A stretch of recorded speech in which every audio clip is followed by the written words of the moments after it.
Chapter 7. Into the Hive. A good heist requires preparation, and thorough preparation takes time, something they had precious little of. So far, everything was in order. Jeff, Iggy, and Tish all agreed to do their part. Beck radioed Luca that night with a simple and covert message. "We're locked and loaded on my end." And Rollo, after a lengthy confession, managed to persuade Roxy and Fitz to help. He stowed away in mission control for the night to avoid attracting attention. Rollo, being uniquely suited for the role, would be the first to breach perennial harvest. The outfit provided by Jeff wasn't perfect, but a convincing disguise is 10% wardrobe, 90% confidence. Rollo took a few vigorous breaths and shook out his arms.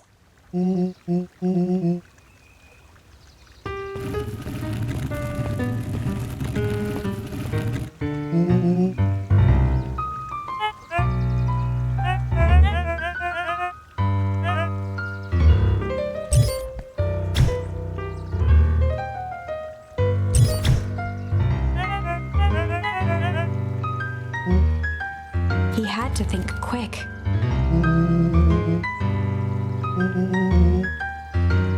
Rollo sighed, adjusting his tool belt.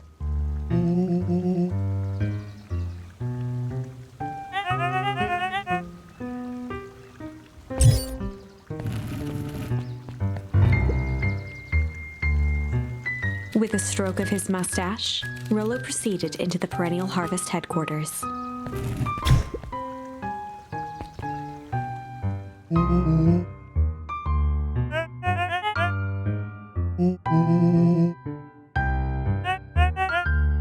He stammered and flipped through the pages of his clipboard.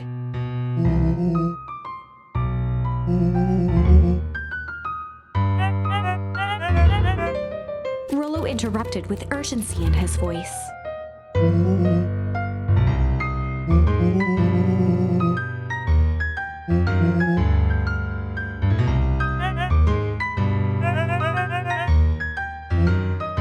Rollo panicked.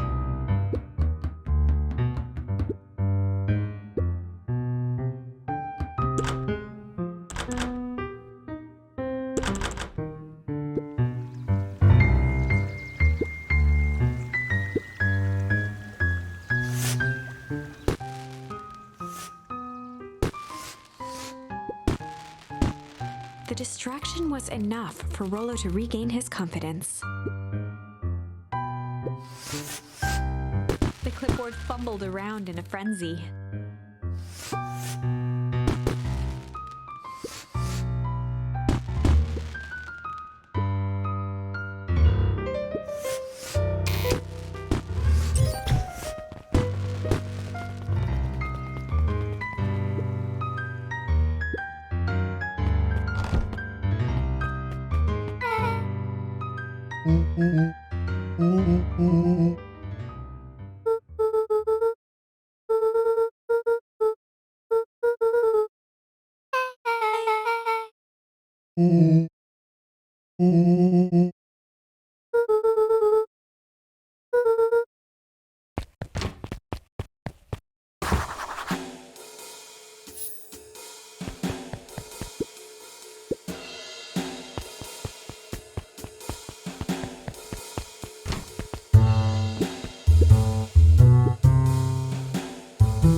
Solomon stopped in his tracks.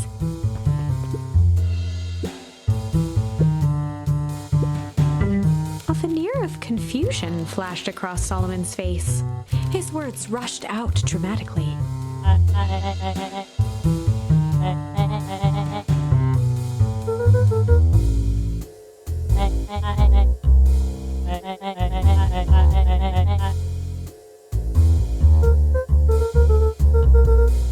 Solomon's facade briefly faltered.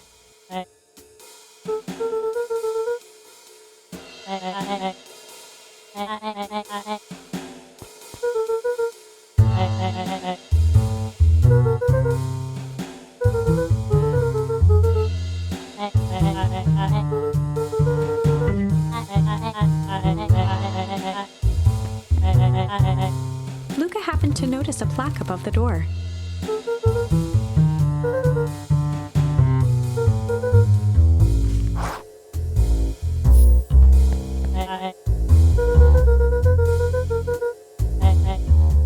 Luca tried the handle. Solomon leaned forward to examine the mechanism.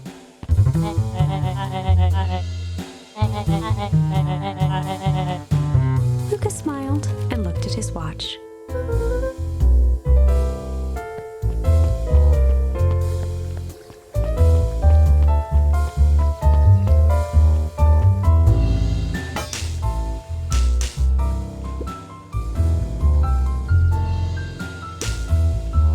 She mimed a quick hat tip and ambled off with a whistle.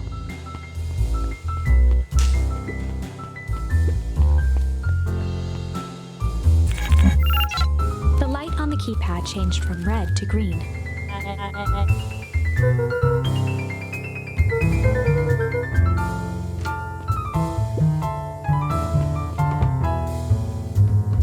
Luca switched on his walkie-talkie.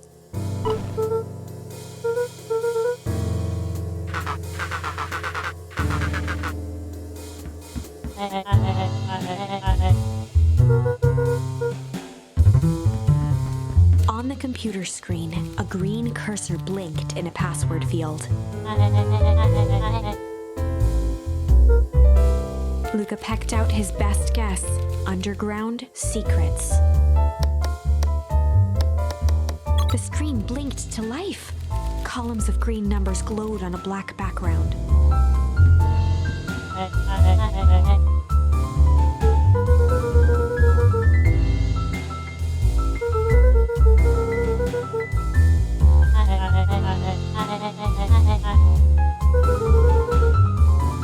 Solomon's jaw clenched into a half smile. Luca quickly scanned the columns for number 24601.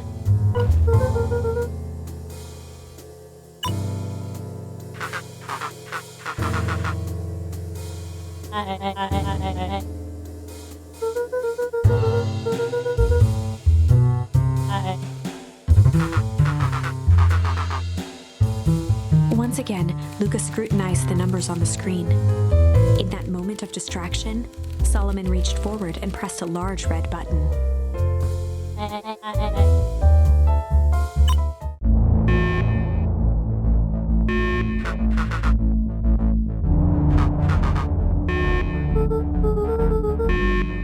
He quickly skimmed the screen with his finger.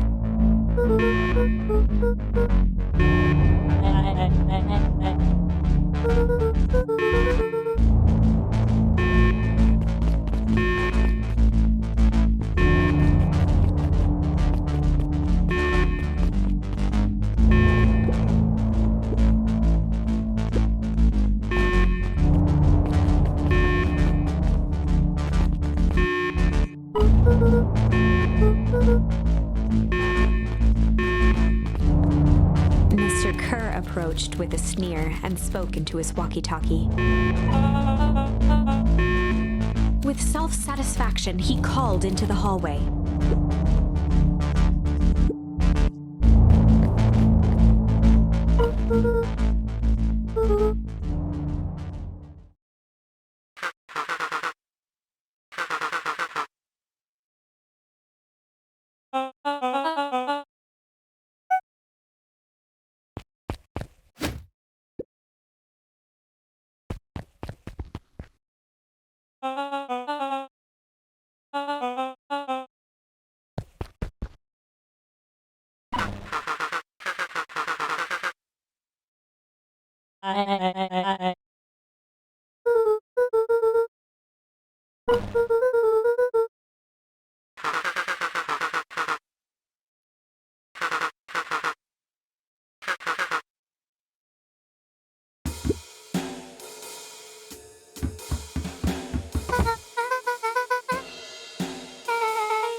Nellie leaned over to examine his teeth.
Nellie sighed.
Solomon muttered inaudibly.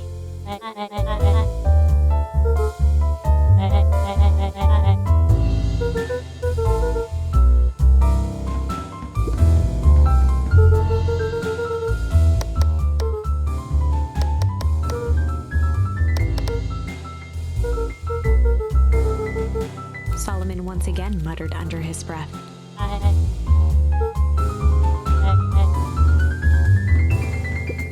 Luca tugged on each of the cabinets.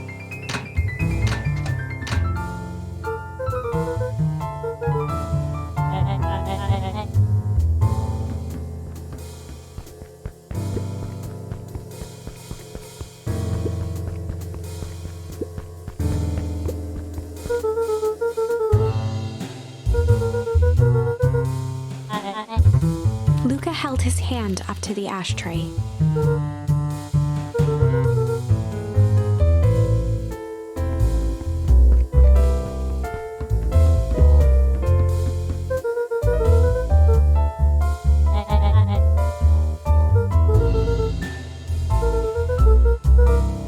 With a subtle, quivering lip, a smile crawled across Solomon's face. They heard the trampling of frantic footsteps from the hallway.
Her eyes searched the floor in thought.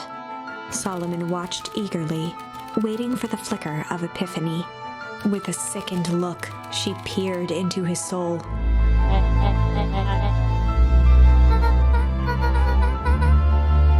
Solomon clapped with genuine delight.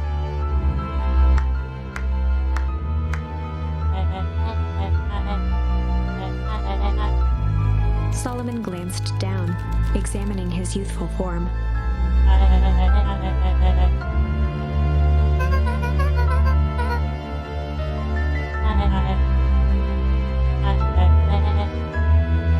Kerr presented it with a theatrical twirl of the hand.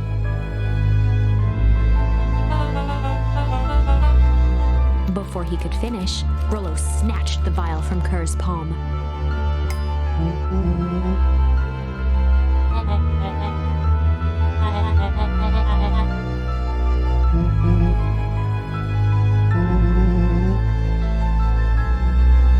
Rollo casually tossed the vial to Luca.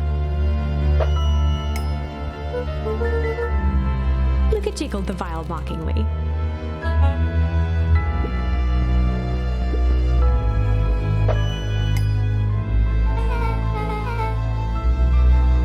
She held it tightly behind her back. Solomon sighed, speaking in crisp, measured syllables.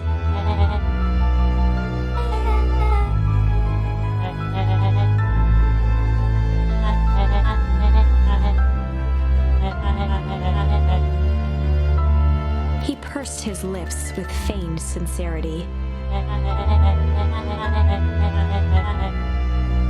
A deep uncertainty washed over Beck.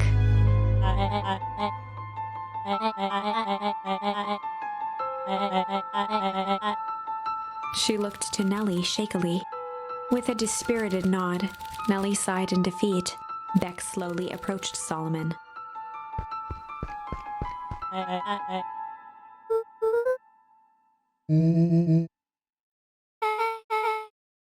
With apprehension, Beck conceded. Solomon pocketed the vial and brushed off his shoulder with a sharp flick.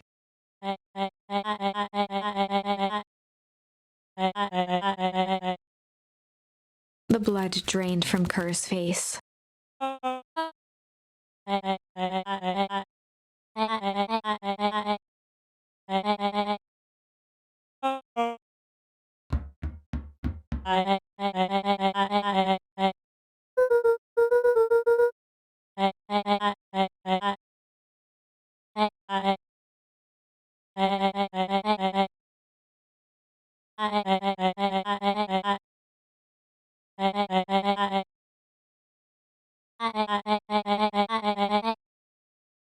Solomon shook his head with gratification.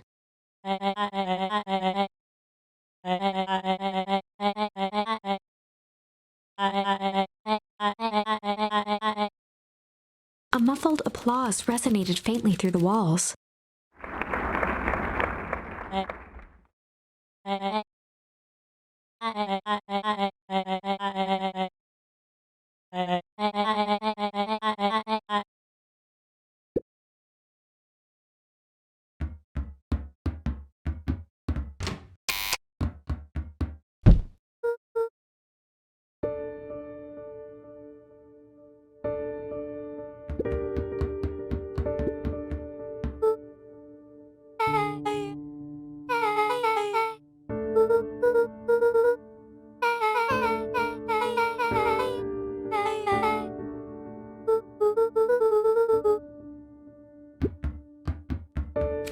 staring at the floor, deep in thought.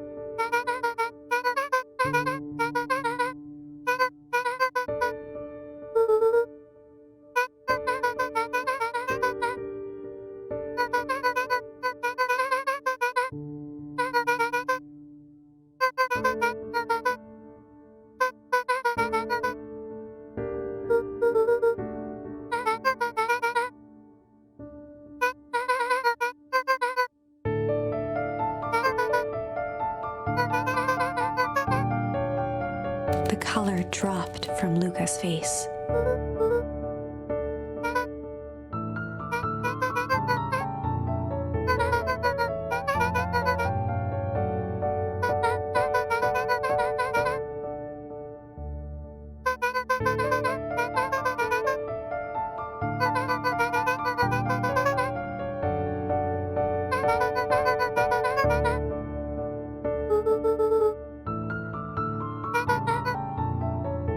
Luca was overwhelmed with emotion.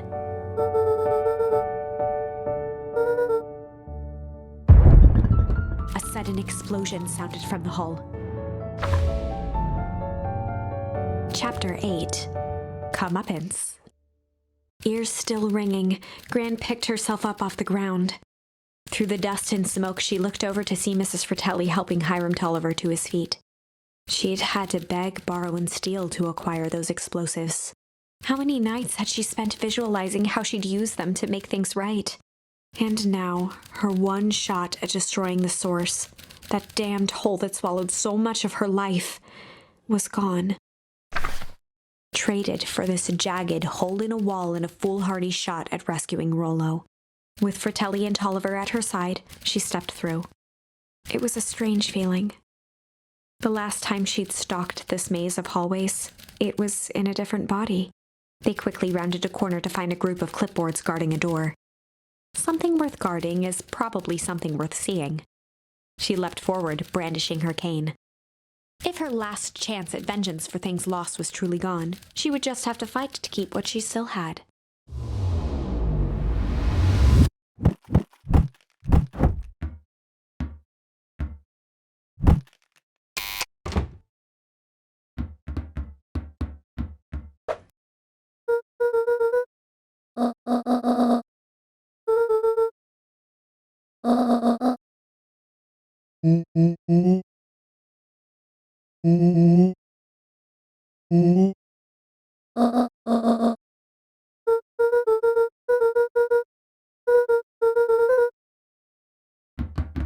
They made their way out from deep within Perennial Harvest, just as Solomon finished up his speech. Solomon pulled a glass vial from his pocket. In one smooth motion, he downed its contents. A triumphant smile grew across Solomon's lips.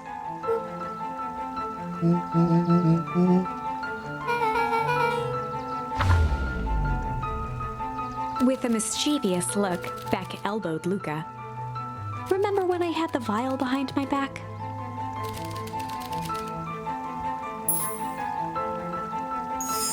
I might have tweaked his wonder potion with a little junk.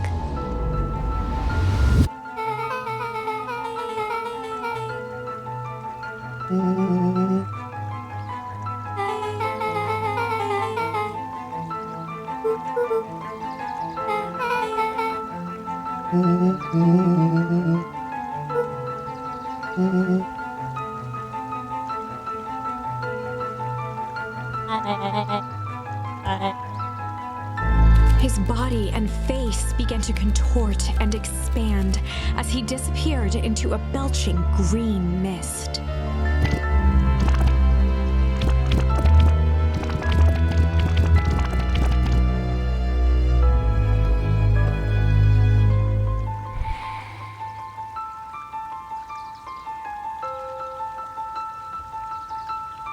As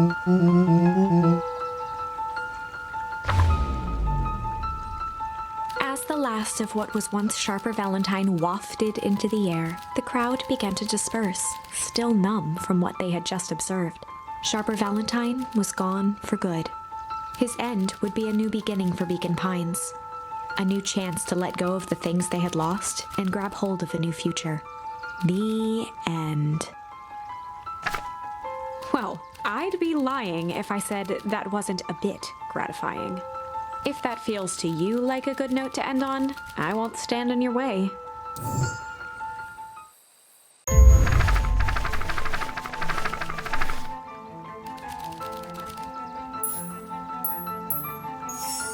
I might have tweaked his wonder potion with a little malice.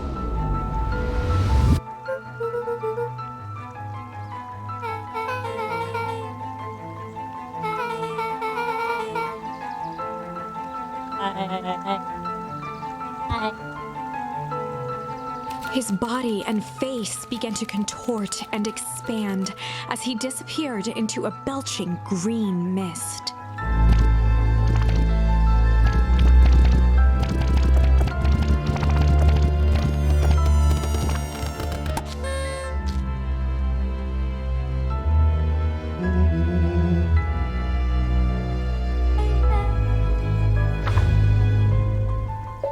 The crowd gazed in stunned silence at the now empty stage.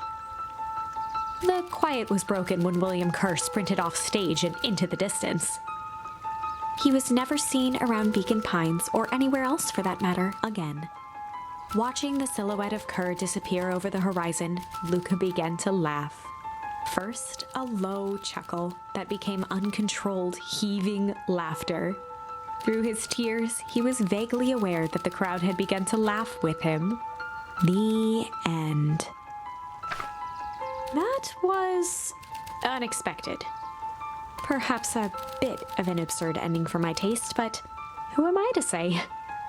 I'm only writing the damn thing.